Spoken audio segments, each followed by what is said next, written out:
अवतार सिंह जी पटियाला से जज। महाराज जी आपके चरणों में कोटि कोटि प्रणाम। महाराज जी आपके सत्संग सुनकर भगवान जी और माँ जगदम्बा जी की कृपा से ये ज्ञान हुआ कि क्या करना है और कैसे करना है और क्या नहीं करना है। सब कुछ जानकर भी ये मन काबू में नहीं आता और भजन में ध्यान नहीं लगता। काफी समय बैठ भी जाते हैं पर रस नहीं आता। महाराज जी इस मन को कैसे काबू में लाए और कैसे माँ जगदम्बा के प्यार के उनकी गोदी में सदा सदा के लिए आने के लिए योग्य बने।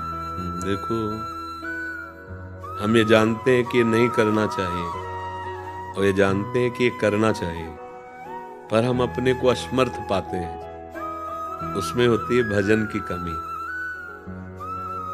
हमारे जीवन में बल, आध्यात्मिक बल जिसे कहते हैं, वो क्षीण हो चुका है। 5 ज्ञानेंद्रियां मन के साथ जो विषयों का सेवन राग पूर्वक किए हैं, उससे हमारी आध्यात्मिक शक्ति क्षीण हो गई है। हम जानते हैं कि ये नहीं करना चाहिए पर हम नहीं रुक पा रहे हैं। हम जानते हैं ये करना चाहिए पर हम उस पर नहीं टिक पा रहे हैं। तो दोनों में जो हमें बल चाहिए था, वो बल हमारा क्षीण हो चुका है। मन खष्टान इंद्रियाणि प्रकृति स्थानि करसति। शब्द, स्पर्श, रूप, रस, गंध, ये 5 प्रकृति, इसी में सब भोग आ जाते हैं। जितने सृष्टि के भोग हैं ये 5 में आ जाते हैं। शब्द, स्पर्श, रूप, रस, गंध, और इसकी भोक्ता 5 ज्ञानेंद्रियां हैं। मन सहित 5 ज्ञानेंद्रियां हैं जो देखना, सुनना, सूंघना, छूना, भोगना आदि है ना। ये अब क्या हुआ, अगर ये राग रहित होकर धर्म पूर्वक केवल भोगी जाती तो हमारी शक्ति क्षीण नहीं होती। राग का त्याग करके और धर्म युक्त भोगा जाता तो शक्ति क्षीण नहीं होती। लेकिन राग से युक्त होकर के और शास्त्र विरुद्ध, ईमानदारी से देखिए हृदय में, तो वो क्या हुआ कि हमारी जो पवित्रता थी, आध्यात्म शक्ति थी, वो क्षीण हो गई। अब हम चाह करके भी नहीं संभाल पा रहे। अभी उपाय एक है, जहां से शक्ति का स्रोत होता है वो भगवान का आश्रय है, भगवान की शरण है, और नाम से बल प्रकट होता है।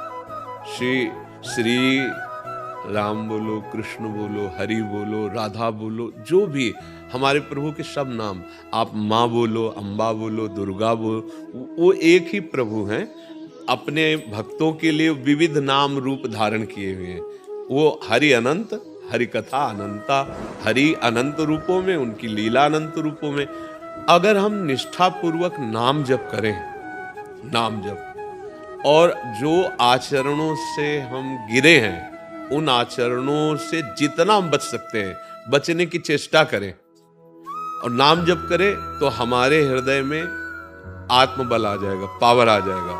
फिर हम जो करना नहीं चाहते फिर नहीं होगा, और जो चाहते हैं वही होगा।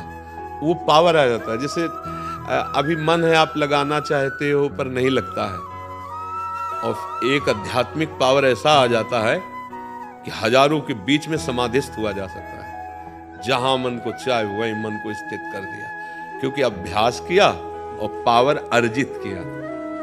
हम लोग देखो समझ नहीं पाते, अपने पावर को व्यर्थ में नष्ट करते थे।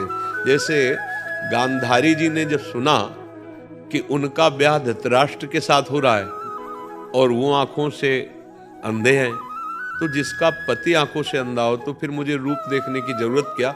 उसी समय अपनी नेत्रेंद्री में पट्टी बांध ली।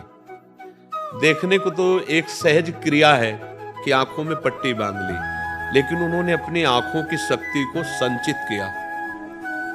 जब महायुद्ध महाभारत का चल रहा था और देखा कि विजय श्री पांडवों की होती चली जा रही है, अब दुर्योधन मारा जाएगा, तब गांधारी जी ने कहा, बुलाया दुर्योधन को और कहा, बेटा, जिस दिन से मेरा ब्याह तय हुआ था आज तक मैंने आंख नहीं खोली, आज मैं खोलूंगी। जहां मेरी दृष्टि पड़ेगी पूरे शरीर तेरा वज्र का हो जाएगा, क्योंकि मैंने नेत्रों की शक्ति का संचय किया है, समझना। और अब वो जा रहे थे तो भगवान तो सर्वांतर्यामी मिल गए। बोले, कहाँ जा रहे हो? बोले, माता। क्या तो बच्चे हो तो वैसे जा रहे हो? ठीक है, माता तो माता ही होती है, पर मतलब कुछ तो उसके भगवान समझाना चाहे तो समझ में ले आए। वो ऐसे जे ही पट्टी खोली ऐसी वैसे, अरे उनका बेटा ये क्या कर लिया, अब ये जगह तेरी कमजोर हो गई, यहीं से मारा जाएगा। तो जो जांग और इतना स्थान था, वहीं से अगर वो न तो एक इंद्री की शक्ति थी, एक इंद्री की शक्ति। नेत्रेंद्री को बांध रखा था, खोला तो बिल्कुल वज्र का शरीर कर दिया दुर्योधन का, उतना जितने में। ऐसे हमारे 5 ज्ञान इंद्रियां हैं। अब जैसे पहले ऋषि मुनि मौन का आश्रय लेते थे, अगर वाणी से बोल दिया कि जा वृक्ष हो जा, तो हो गए वृक्ष, उसमें देर नहीं लगेगी। जा पाषाण हो जा, तो पाषाण। एक एक इंद्री की शक्ति, और हम व्यर्थ में नष्ट करें ना, व्यर्थ में देखना, व्यर्थ बोलना, व्यर्थ सुनना, व्यर्थ खाना, व्यर्थ की चेष्टाएं, तो हमारी सारी शक्ति जा रही ना। देखो, जो साधक जन होते हैं उस शक्ति का संचय करते हैं। नेत्रों को संभालना, वाणी से मौन रहना, भगवत चिंतन करना, शरीर से वही चेष्टा होना जो धर्मयुक्त है, तो वही महात्मा कहे जाते हैं। उनके दर्शन मात्र से, स्पर्श मात्र से पापनाश की बात आती है। संत दरस जिमि पातक टरे, दरस परस अघनाश। तो आप में क्या कमी रह गई? वही पंच भौतिक शरीर आपका है और आप भी भगवान के अंश है, पर आपने अपनी शक्ति को संभाला नहीं, बर्बाद कर दिया है। आप संभाल लीजिए, जब जागे तभी सवेरा। अगर आप संभाल लो तो अब भी संभल जाओगे। देखो, अजामिल ने नारायण नाम बालक का उच्चारण किया और शरीर छूटा तो भगवान की प्राप्ति, बच गए ना। तो हम हर श्वास भगवत प्राप्ति के लिए तैयार कर लें कि आज से हम हर श्वास में राधा बोलेंगे, कृष्ण बोलेंगे। जो भाई जिसका नाम हमारा, तो हम तो आशिक हैं वृंदावन, राधा उपासी, तो हम तो राधा राधा ही बोलेंगे। तो राधा राधा, तो मानो हमारी जैसे इस सांस में हमने बोला राधा, अब हमारी आखिरी श्वास है, तो भगवत प्राप्ति हो जाएगी ना। क्योंकि प्रमाण है इस बात का कि अंतिम समय मां मनुष्य, भगवान ने कहा, मेरा जो स्मरण करता है उसे मेरी प्राप्ति होती है। वो पुत्र के बहाने बोला था नारायण, हम तो जानबूझ के राधा बोल रहे हैं किशोरी जी को, तो अब हमारा कल्याण क्यों नहीं होगा? अब हम लोग लंबे समय के लिए पहले धारणा बना लेते हैं कि 10-20 साल जब करेंगे तब कहीं ऐसा कुछ होगा। ऐसा 10-20 साल जिए कौन ठेका है? ठेका ले कोई? अरे शाम तक हम जिए कि नहीं, इसका हमें भरोसा नहीं। तो अभी हम इसी श्वास से प्रारंभ करते हैं भगवत प्राप्ति की यात्रा। राधा, फिर अगली श्वास राधा तो हमारा काम बन जाएगा। अच्छा, और बात दूसरी कि जैसे अब हमसे आचरण नहीं संभल रहे,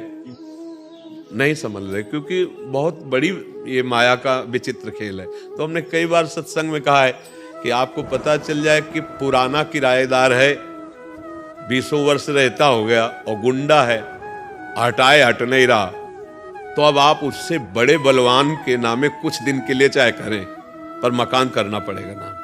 नहीं, अब वो जब उसके हाथ में रजिस्ट्री आएगी, अब वो देख लेगा उन गुंडों को, नहीं देख लेगा। तो इसीलिए शरणागति का मतलब सबसे बड़े बलवान भगवान है। अब ये काम क्रोध लोभ मोह मद मत्सर हमारी धज्जियां उड़ा रहे हैं। हम कह रहे निकल जाओ भैया, वो कह रहे बहुत जन्म से अधिकार की, हम कैसे जाएंगे? तो प्रभु के नामे रजिस्ट्री, तनुवांग मनोभी रमलई सोहम तवे, हे हरि आपके भरो, वो सब निकल जाएंगे। जितने काम क्रोध लोभ मोह मद मत्सर हैं, भगवान के शरणागत के हृदय से स्वयं निकल जाते हैं। तो भगवान की शरण में होकर हर श्वास नाम जप करें, हमारा जीवन व्यर्थ नहीं होगा, हमें भगवत प्राप्ति हो जाएगी। हम कहीं ऐसे विचार पे हो कि हम जितेंद्रिय हो जाएं, निर्विकार हो जाएं, फिर भजन, तो नहीं हो पाएगा। देखो खुली बात है, कलिकाल है और अपने लोगों की दशा देख लो क्या है। अभी कुछ सोचते, थोड़ी देर में कुछ सोचते, क्या भरोसा इस अपनी बुद्धि मन का? तो भरोसा प्रभु का और राधा राधा। हम पापी हैं, नीच हैं, कामी हैं, क्रोधी हैं, जैसे भी हैं प्रभु आपके हैं और आपका ही नाम जपेंगे, राधा राधा। अब आप देख लेना, पक्का कल्याण हो जाएगा, पक्का कल्याण हो जाएगा।